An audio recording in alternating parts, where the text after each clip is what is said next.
Hi, welcome to this video tutorial. Videos to help you with your artwork.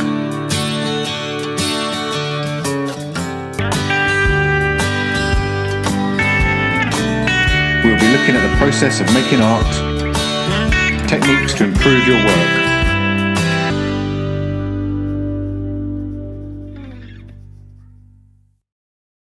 We are looking at how artists' work help us to develop our ideas. We are also going to use a combination of primary and secondary resources. Not directly copying the artist's work, but using their ideas.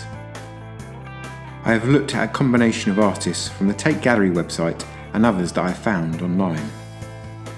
Mackenzie Knoll is an American artist. She describes herself as pushing boundaries and changing perceptions. Her topics are rich: being female, being a woman of colour, and having a family. Some of the themes that she explores are centred around trauma, motherhood, sisterhood, and the conventions and relationships that we have with our bodies. One of her sons has autism, and I've been interested in those works that she has made, where she uses colour and rough lines, kind of scrawls images back into the paint. These ideas link back to the theme that I'm exploring, which is telling stories. Gallagher's multimedia painting Bird in Hand 2006 is dominated by the standing figure of a black sailor or pirate with a pet leg and abundance of swirling hair. The website goes on to say he seems to be underwater as he's surrounded by trails of colourful shapes that resemble seaweed and marine-like vegetation. Gallagher often explores narratives surrounding the slave trade in her work. The undersea landscape is related to her imagination, exploration of the Middle Passage, the most treacherous part of the slave trading routes between Africa and North America. This is also summed up in the words of the art critic Bunny Guerrier. About Cape Verde. It was used exclusively as a slave port. That's what the Europeans did with it. That's what it was, a place of doing business in human beings. So what Ellen Gallagher does is give you that image. Then what she does, which I love, is gradually this begins to change. And for me, I start to see dreadlocks. I start to see the African image overtaking it. And this is Ellen's idea of look at history, but survive it. And this is an example, Bird in Hand. I'm interested in the way the figure appears out of the background, and the figure and the background almost seem to be entwined in one. It resembles something, I'm not sure what, but it does intrigue me. The next piece is by Grayson Perry. The title Aspects of Myself suggests that the figures on the vase are representations of the several different persona that make up the artist's character. Each figure stands or sits alone and looks out at the viewer. Now, some of these characters appear in ordinary poses in everyday settings. For instance, a teenage boy holds a bunch of flowers and a man rides a motorcycle, while others are of a more sinister nature, such as the bound and gagged woman shown towards the bottom on one side of the vase. In 2002, Perry said, "The work mirrors my self-awareness and then traits of my personality I previously attributed to mystical outside forces that I later took ownership of." I'm interested how Grayson Perry explores different parts of his personality in a visual way. He's not afraid of who he may be or who he isn't, but maybe just how other people might see him or how he sees himself. There's no one answer to this, I think. Next, Jean-Michel Basque, who emerged from the punk scene in New York as a gritty, street-smart graffiti artist, who successfully crossed over from his downtown origins to the international art gallery circuit.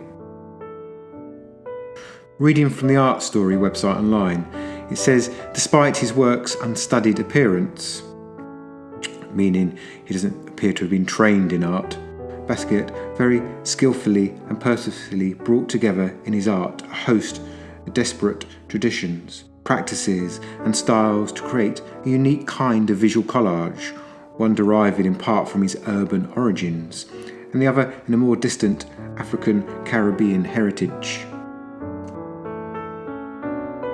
This is what I like about his work, that it isn't photographic or centred in Western art traditions of realism.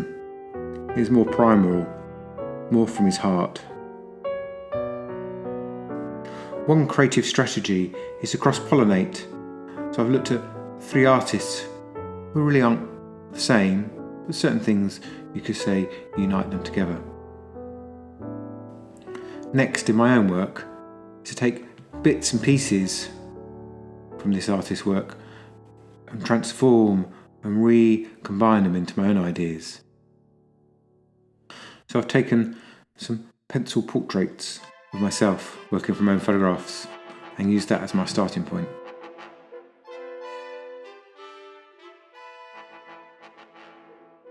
Next, I'm going to experiment with media and materials while thinking about Basque's work. First, I start by dividing up a page of paper. Then, only using the primary colours, I try out different ways to apply the paint.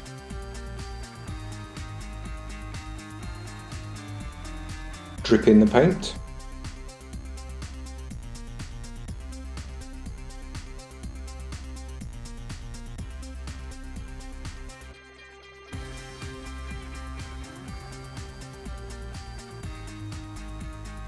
Then layering the paint and scratching back into it.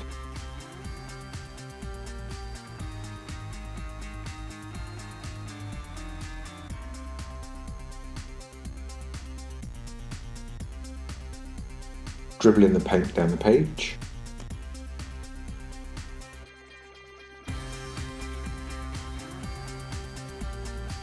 Splattering the paint.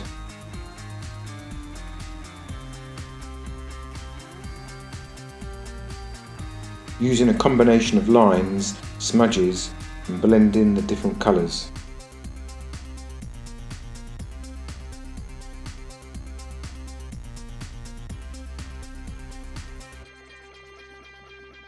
As you can see, I have a result of all my experiments in front of me. Next, I'll do my version of Basque's painting.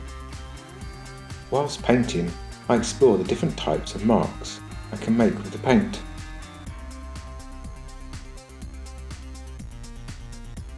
The end result has provided me with an opportunity to get familiar with Basque's style.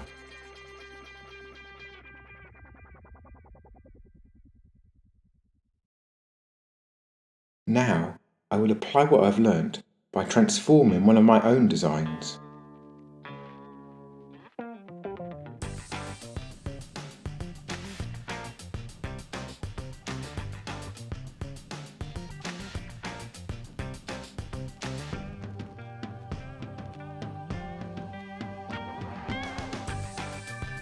Hopefully you can see how he's influenced me.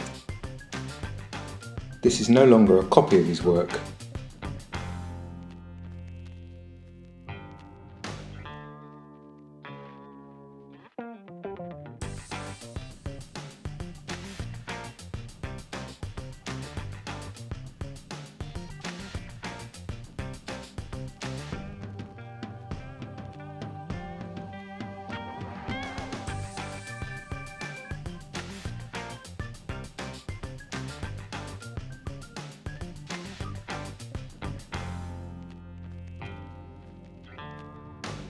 There is now evidence that he is influencing my ideas. This is a core requirement on the exam board. Where could I go next? This is a start of an experimental phase. Producing a range of these paintings and include elements from the other artists I have looked at will really help my ideas develop.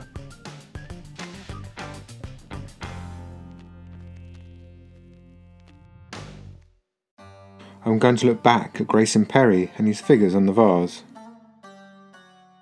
Add figurative scenes to my design, reminiscent of his style. Creating my own narratives and folklores. Then Ellen Gallagher, combining her patterns and swirls to give my work something mystical.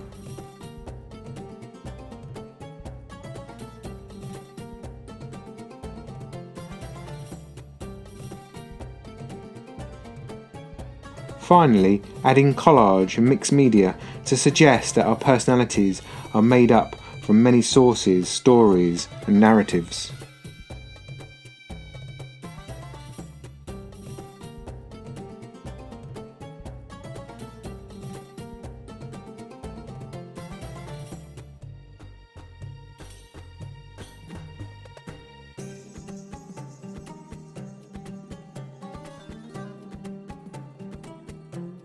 This whole process that I've been through is one way that we can develop our ideas in different ways, consuming and using influences from different sources and combining them in ways that maybe haven't been done before.